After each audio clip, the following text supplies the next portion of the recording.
one day, even the state of Mississippi, a state sweltering with the heat of injustice, be transformed into an oasis of freedom and justice. I have a dream. In 1968, America was being torn apart. It was involved in Vietnam, and civil rights legislation had been pushed through, but black Americans were saying it's not enough. We want to turn to more radical solutions.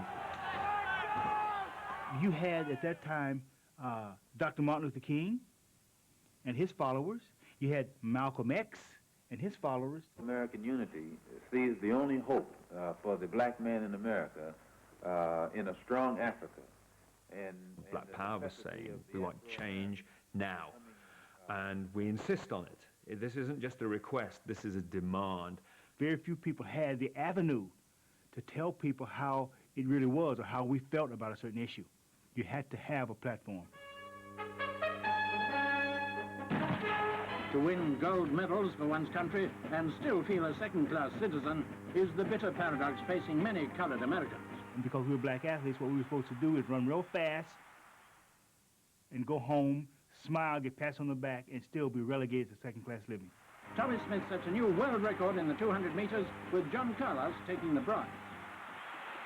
And I'm supposed to stand up there and look at a flag, put my hand over my heart, saying how proud I am because the flag has represented me? I don't think so, because it did not. So when the national anthem started playing, I was not looking at the ground. I was praying, the Lord's Prayer. My head bowed and my fist went up in the air. I wore black gloves to represent social power or black power. I wore socks, not shoes, to represent poverty. I wore a black scarf around my neck to symbolize the lynching, the hangings that black folks went through while building this country. And their fists clenched defiantly in the air. I think that that is one of the most abiding political images of the entire century.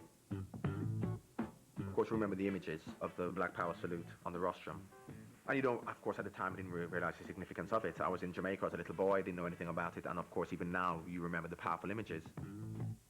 The people sitting at home watching was shocked, because what we stood for was equality, a social equality.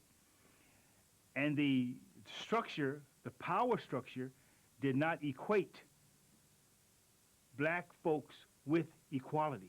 A lot of black people generally were better off 10, 15, 20 years down the line because they made that stance. So people have a lot to thank them for while they actually suffered. Tommie Smith and bronze medalist John Carlos were sent home from Mexico and never allowed to compete for the USA again. Back home, both men lost their jobs and faced death threats. We were athletes dedicated to making a change in the 60s. And that's what we did. We're very proud black men.